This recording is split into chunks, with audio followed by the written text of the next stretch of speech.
welcome back to my channel, welcome back to another video. If you are familiar with my channel in any sort of way, you know that I am a big fan of using the community tab.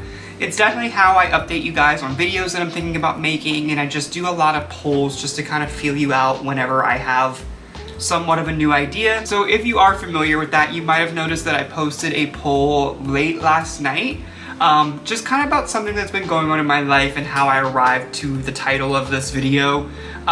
As some of you might be familiar with, I recently sprained my ankle, and that's a whole other story in itself, but long story short, I have had a very quiet weekend with myself, and something that happened in the new year, I kind of decided that I didn't want to be on my phone or playing video games or things like that as much.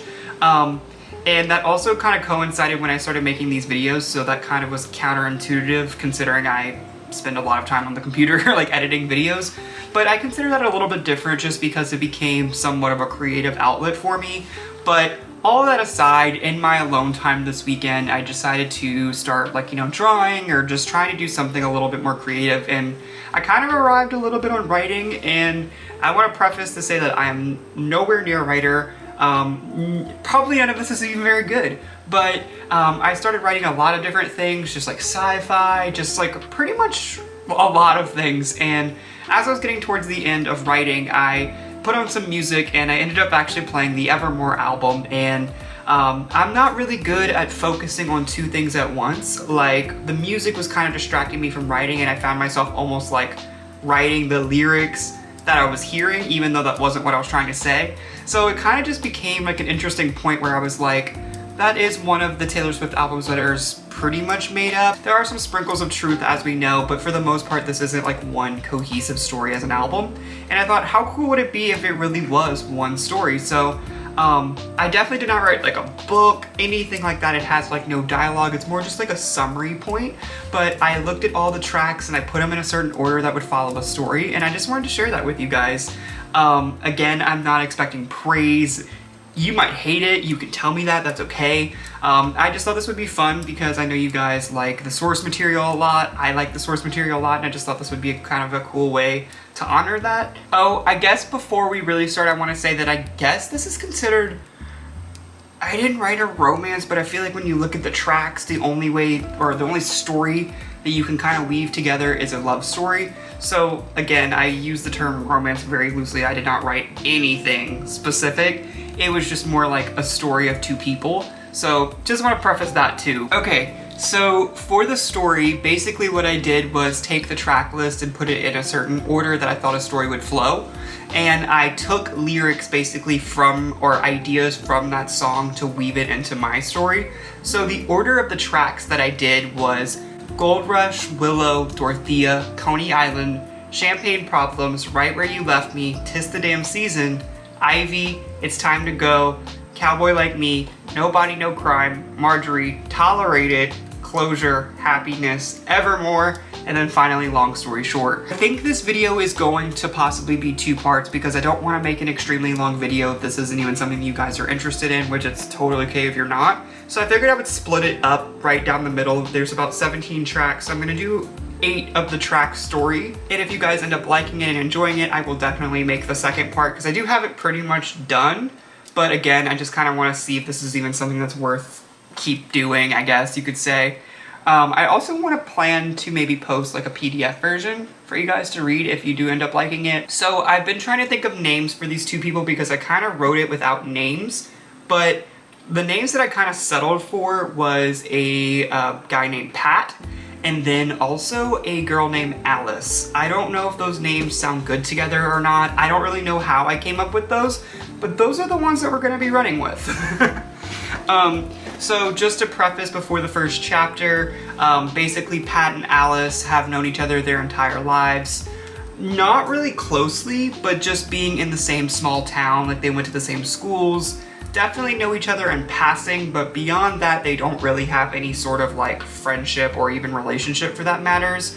And this story starts when they're about 17, 18, and it pretty much goes up until the point of like 24. So it is like a timeline event. Like, I really kind of put some thought into this. So the story does start with Gold Rush, and as we know through all of our very in-depth videos that we've made across the Taylor Swift discography, we know that Gold Rush is basically a song about feeling jealous that the person that you love is loved by everyone else. I know there's more to it, but I'm just gonna try to keep it in the simplest terms because that's how I used it in my little story. So that's what we're going off with the first chapter of Gold Rush, and it does start around the time of graduation for these two people, but I did want to introduce the characters a little bit earlier by saying that the story kind of starts off with like these two teenagers, Pat and Alice, that live in this small town, and Alice has always kind of been this type of ethereal type of person where quite literally, she's the gold rush. She's the beauty that everyone's kind of drawn to. She's like the typical popular cliche, everything about it. Favorite child, very active in all of the school events. Just the person that you think about when you think about your high school experience. Like, who was the person that everyone knew for all the right reasons? That is going to be our Alice. And then James is also going to be somewhat of the cliche, not nerdy, but just not overly popular, and they just kind of never crossed paths with each other really, because there really was no reason to. But James, like everyone else, has always taken very much notice of her, and he's never acted on these feelings because he's always thought that, you know, he would never be good enough for her because she has so many options, and like, why would he be the best one for her? It's definitely that type of dynamic, but it's definitely one of those situations where if you just pass her, you can't help but falling into this person's orbit. That's exactly what happened to James, just like everyone else. And he keeps those feelings quiet throughout the time that they know each other, all through middle school, high school. And then that all stays the same until around like graduation. Did I say James? I don't even know why I said that. Pat, okay, whatever.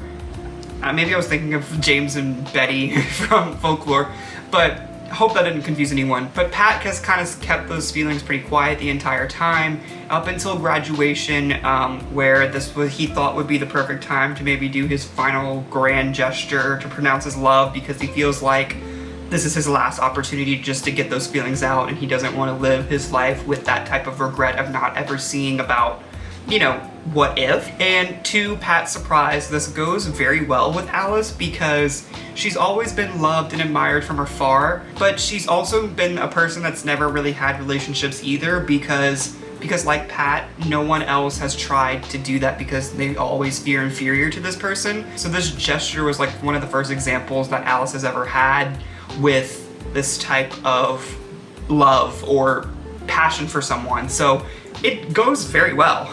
And they kind of decide that, you know, they have one more summer before real life begins, so let's just call it what it is and have this sort of like summer type of relationship. And that's where Gold Rush chapter would kind of end. Like I said, this is very loosely based on the songs because I feel like we had the subject line of feeling like someone is a gold rush and always feeling like they're inferior or they're never enough. Has the jealousy kind of enwrapped in it. I don't know if I really acted much on the jealousy here, but I do think that it kind of encapsulates a little bit of what that song's about. And so as our story continues, we're going to be moving into what I would call like the next chapter, which is kind of talking about the Willow aspect. So these two people, they have this whirlwind type of relationship all summer before their first year of college.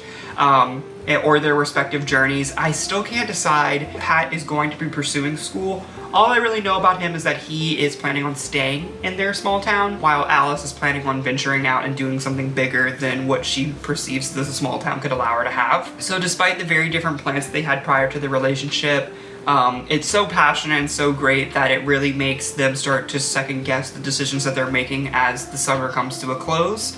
Basically, Alice is the one that has to make the sacrifice here because she was the one that was leaving, so she kind of encapsulates begging for you to wreck my plans, take my hand, that's my man. He's not really taking her anywhere, but he is essentially wrecking her plans by having her alter her entire plan just to stay with this person. And it's somewhat of a big sacrifice for Alice just because she is that type of gold rush person where everyone's always looking to her for the decisions that she's making. You know, she's that favorite child. It's just gonna come with some sort of scrutiny by being put on the pedestal that someone has put her on, which for later she might fall off of, you never know. But she never also minded really those mean comments from her family, just because she was with the person that she really loved, which was Pat. And also she feels like she could still achieve some version of her dreams while staying here. It was more about having the adventure and just growing outside of your roots, but she also did feel like she could have both by just staying in the small town. Though like the dreams would be somewhat dimmed by pursuing them in the small town, it's nonetheless to say that she couldn't achieve the goals that she was setting out by doing it there. So basically all I was trying to say is that she holds really no ill intent towards Pat. I don't think Pat was the type of person that was trying to convince her into staying. It was more just a byproduct of what happened. So he never really tried to hold her back, even if he advertently did by having this such a great relationship and waited this long to pursue the relationship. But she just doesn't hold any grudges or anything, that she feels like she was grounded in her own decision. So that's kind of like the Willow chapter. She's starting to attach herself to this relationship, and she does feel like she's following his whims in certain ways. Again, I don't think it was like a direct thing, but it just shows how she's changing her plans for this person. So that would be the end of like chapter 2, which would be like the Willow chapter, and chapter 3 will be the Dorothea chapter. So this is going to be a new character introduction for chapter 3. So chapter 3 takes place about a year later into like what I'm going to use like a college timeline. So that would mean they're about to be sophomore. So that would mean that Alice is now a sophomore. She's already completed 1 year of college in the local town. But about a year in, they've been in the relationship for a little bit longer than a year because they started dating in the summer prior to college starting. So Alice's long-term childhood friend comes home for the summer because to catch Alice up about all of the freshman year details and how the start of sophomore year is approaching. And lo and behold, the name of that person is Dorothea. Dorothea is Alice's best friend, who they both made plans much younger to go to this certain college outside of their hometown, and Dorothea did follow through on those plans while Alice obviously did. Dorothea has kind of been hurt by the decision that Alice made because it just felt like a last-minute betrayal a little bit, so that's kind of also why they haven't stayed in touch very much. They still are definitely friends, but Dorothea really didn't find a reason to constantly update Alice on things that were going on, so they're kind of just saving it for their big I'm back home for the summer, let's catch up about everything that's going on. So basically, Dorothea describes the college experience in the other town as everything that they have always ever wanted, but it was also one of the loneliest times of her life. So I think that she deems the loneliness pretty worth it. It's still kind of a test that the experience is not exactly what she thought it would be. Alice kind of consoles her and says that the hometown is always waiting for her to come home. Alice basically describes that her life has kind of been stagnant for the most part, but she still really does enjoy her life and the decisions that she made to stay with Pat and the hometown. I think this is like the part that I feel like is describing the lyrics. It's never too late to come back to my side, the stars in your eyes, something always are there. Just because the magazines and everything isn't literal here, but you know, it's not always as glamorous as you think it's going to be. The money, the makeup, selling makeup, all those things, I just kind of attest to like the college experience. But that's kind of how we're using it loosely here. So after the conversation between Dorothea and Alice, this kind of puts Alice's life into perspective, and she decides that maybe she is happy in her situation, but maybe she made the wrong decision by not pursuing her dreams that she always had. And she really starts to believe that while you're young, this is the time to achieve all of the goals that you really wanted to. Everyone knows as you get older that that's not the case. Like, you have a lot of life to lead, and it's not like you have to make all your decisions while you're young. But in Alice's head, she's starting to be like, okay, like, I am comparing myself to Dorothea, and even though she's not having the greatest experience, like, I understand that. But at the same time, at least she's growing as a person. She's learning the trials and tribulations of life, and while she's in such a great relationship and a good place on her own, she just feels like she's missing out on something. And also the reason why she's starting to change her mind is because just how she described it to Dorothea, she really does think that the life that she's having right now is always going to be there for her. She thinks that her hometown will wait for her, and it will, and that she thinks that her relationship will be fine. Like, it's worth going see what's out there and then coming back to what you're familiar with and know that that was what you wanted all along. So that's kind of the Dorothea chapter. This person is serving as the catalyst of the change. And I think it does make sense with the song's perspective. Again, I know not everything is gonna be so completely word for word, but I think it's working so far. So you guys can tell me I'm delusional, but we're working with what we got. All right, so chapter 4 is going to be the song Coney Island. So going back to the situation that we've had, that Alice has decided to make the change and go to college where she always imagined.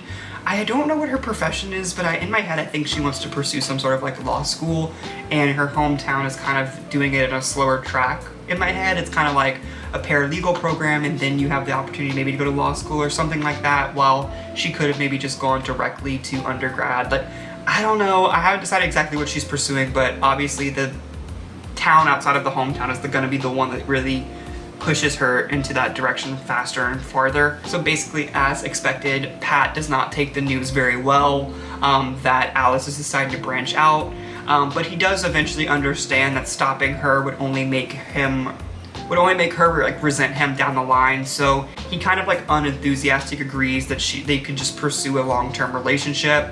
Like mentioned earlier, he's not the type of person that really wants to hold her back. He doesn't want her to go, but he also understands that there's no point of trying to hold you hostage here. That's also not going to work. He has some sort of maturity, I feel like, to him, just like her. They're both, I think, pretty level-headed people. The first few weeks of the transition are kind of hard on both sides, as their lives are both completely changing. Pat is trying to adjust to a life without her. Even though it's only been a year, it's been a very life-changing year for him. And Alice is just completely changing her entire surroundings, so you can understand that she's going through massive changes on her end. They definitely do the long-distance relationship, like cliches, where they always are trying to make time for each other, but somehow cracks start to form every time they miss a FaceTime call or a scheduled date. Things like that just start to stack up very quickly. Pat kind of feels as if he's going to lose Alice, so he tries to put even more effort into every time they share a moment. He feels like Alice will be the one to leave him once she realizes that there might actually be better things out there. Kind of reminds me of the lyric, "Were you too polite to leave me?" from Coney Island. This all kind of comes to a head when Alice misses the train to Coney Island. Yes, I had to be very specific here because that was the only way that would work. But they did finally plan a date that was supposed to happen for a very long time, and lo and behold, it was going to be at Coney Island. This was also going to be the first time that they were going to meet up in person since she left for school. They definitely had their FaceTime and call dates, but like this would have been their first in-person interaction since the change. You might have thought that would have been a breaking point for them, but for some reason they are this level-headed relationship where it was actually the catalyst for change that both kind of reaffirmed their love and commitment to each other by realizing that they don't want to miss those things, because despite how their lives are changing, they realize how much they need each other to get through the times that they're facing. So by this point, it's now like October. I'm going like a timeline. So she moved in August of the new school year, and now we're in October, so this change has kind of been occurring over the last 2-ish months, and they're kind of finally settled into making this long distance relationship work.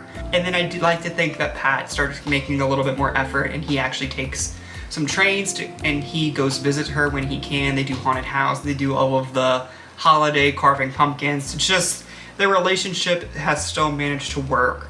I know it's only been 2 months, but it's working, despite what everyone kind of thought would happen. So that's kind of where we're gonna leave the Coney Island chapter.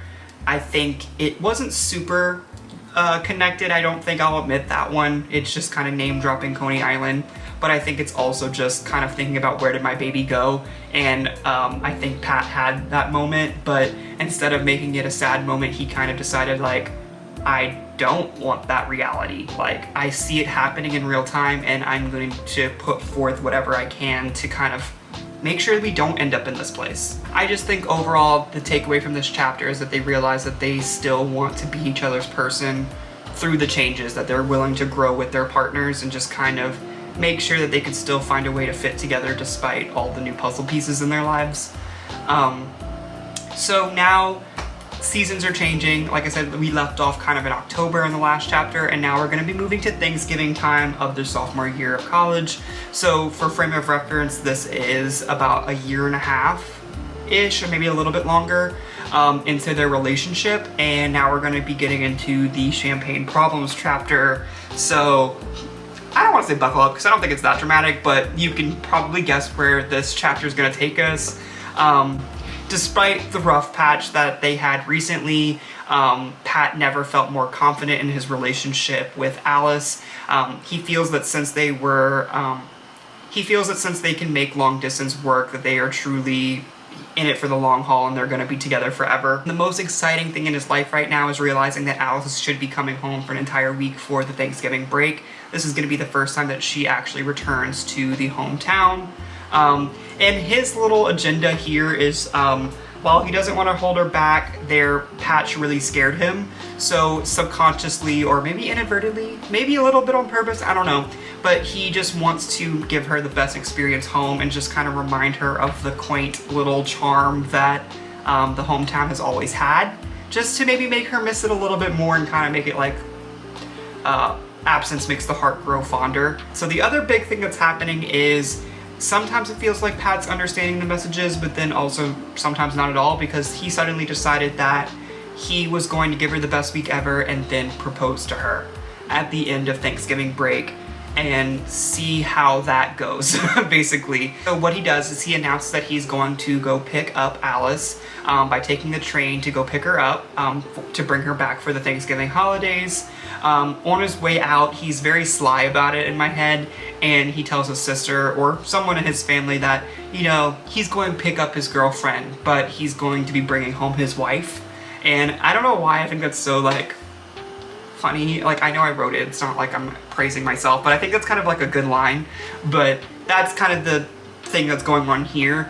Pat arrives to the place where Alice now lives, and they're so excited to reunite. It's the best time. Pat has visited a couple times with the haunted house, but he really hasn't had a super long time to kind of experience where she actually lives. But he also did want to start the week off in the best way by showing some appreciation for where she went.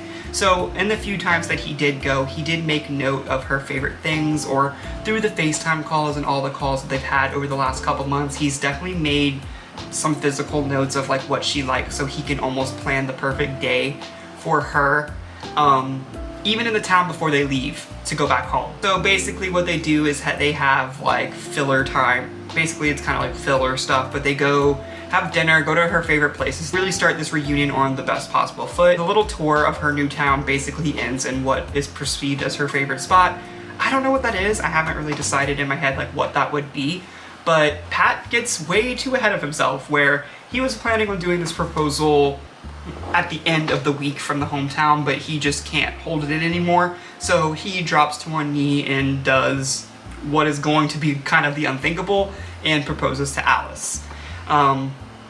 Alice is obviously taken completely aback because she's always pictured herself like marrying Pat one day, but she also feels like that was kind of a ploy to get her to return. So she's kind of onto him in a way, because she's kind of like unraveling that this is going to be his plan the whole time.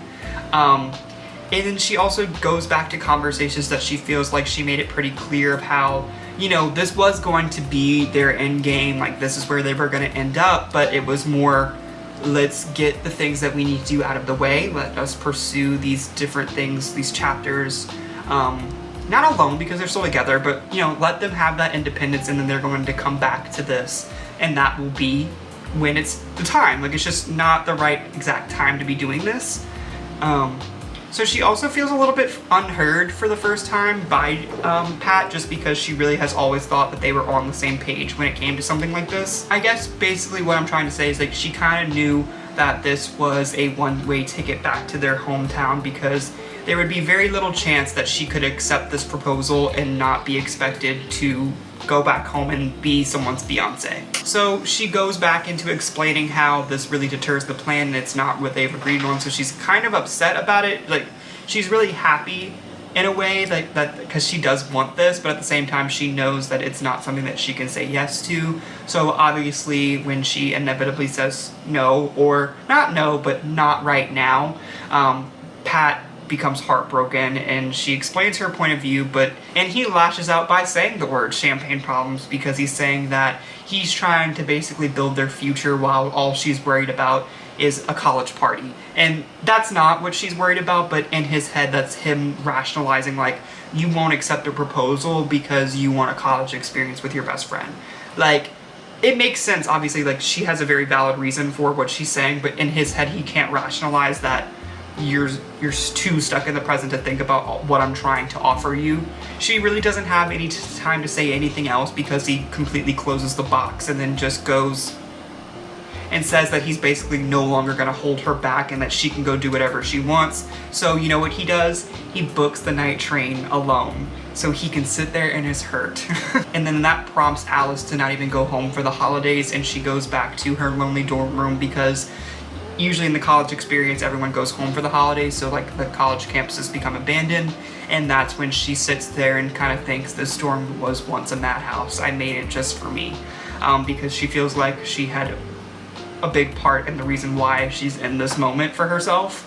But that was the Champagne Problems chapter. I feel like we're finally starting getting into the ins and out of this relationship and how it's kind of dissolving in front of their eyes. Alright, so I think this video is getting kind of long. I was gonna do 8 chapters, but I think I'm gonna do one more and then leave it off here and see if it's even something you guys enjoy. So we're gonna go into the next chapter, which is the Right Where You Left Me chapter. Right Where You Left Me is such an interesting song, as we all know. It's basically finding out that the relationship is over and just not knowing how to move on, in a sense, and how this person's going to always be waiting for the other person at the end of the day and won't be able to move on until someone physically sits them down and says, I've moved on and now you have to too. And I know this song, at least in Taylor Swift's discography, is written from the girl's point of view, but I thought what would be an interesting take is to do it on opposite sides, where, you know, Pat just made this big proposal. He really put his emotions out on the line, and he didn't get what he wanted. And you could argue that it's his own fault, because he kind of should have known where they were at in their relationship, but it still doesn't negate that he's just absolutely heartbroken. And I wanted to introduce Right Where You Left Me from his perspective, because he is in the hometown where, you know, she's supposedly going to come back, and that's always where he's going to be. So that's kind of where we're going with this one. Right Where You Left Me is like the kind of the catalyst also for time passing. This is going to be almost a year's worth of time. So if we remember when we left off for the Thanksgiving holidays, they're about a year and a half into their relationship. Alice is a sophomore in college. So over this next chapter, it's going to be an entire year, where now, if they were still together, they would have been around 2.5 years together, and now she's at the beginning-ish or halfway through her junior year. So there's not really much to say with this chapter, but Alice kind of continues on with her life, and she kind of figures out a way to move on in a way, but Pat absolutely stays stagnant in every aspect of his life. He is essentially frozen in time and kind of hopes that Alice will return one day looking for the relationship that they once had. He still kind of holds on to that hope, because that really is the intention that they've always had. So he's not necessarily delusional in this, but at the same time, it's just kind of concerning that he hasn't been able to move on in a way. So if you remember the timeline, junior year in college, that's usually around when you're 20, 21 maybe. And I would like to think that Pat is a little bit older, so I'm going to say that he is 23, living inside of his fantasy. If it doesn't exactly line up, I would go back and venture just to change the timeline a little bit, but basically he is the Right Where You Left Me Taylor. He just can't move on, and people in his life are encouraging him to move on, but he just can't do it. It's just, this is everything that he had kind of been hoping through his entire life, and he had what he thought he had, and he thought he was solid in what he had, and just wanted to do the final lockdown, I guess, to ensure his happiness for the rest of his life, but it really didn't happen for him. I feel like this all comes to a head when it's Thanksgiving the next year, so an entire year has passes, and he hasn't moved on by any ways, but he's finally going through the motions of his life. He does have a career, which I don't know what his career is, to be honest, but he's going on with his career, or whatever life that he can move on with, and basically when he wakes up, as in the Right Where You Left Me person, is when he sees Alice back in his hometown, and for like one split second he thinks she finally came back. This is it. This is our the rekindling of the relationship. It's kind of like, I think you'll have kids in Christmas, but I'll be unaware because I'm right where you left me. And this is his time to finally get back what is his, I guess. But to his dismay, he sees her with another man and essentially becomes frozen in time again. He doesn't even go up to her. I'm not even sure she even noticed him when they had that encounter, but it's definitely something that kind of eternally destroyed him. So that's kind of where the Right Where You Left Me chapter is ending. The next chapter is one of my favorite ones, but it's the Tis the Damn Season chapter and the Ivy chapter. So that's where I would kind of pick up if this is something that you guys are interested in. Again, I know this was an extremely long video, so if you watched it, thank you so much. Let me know what you thought of it. Let me know if you have any ideas of where this could go, like what do you think's gonna happen. I'd love for you to kind of talk about it, but if not, I completely understand. But thank you so much, and I'll see you in our next video.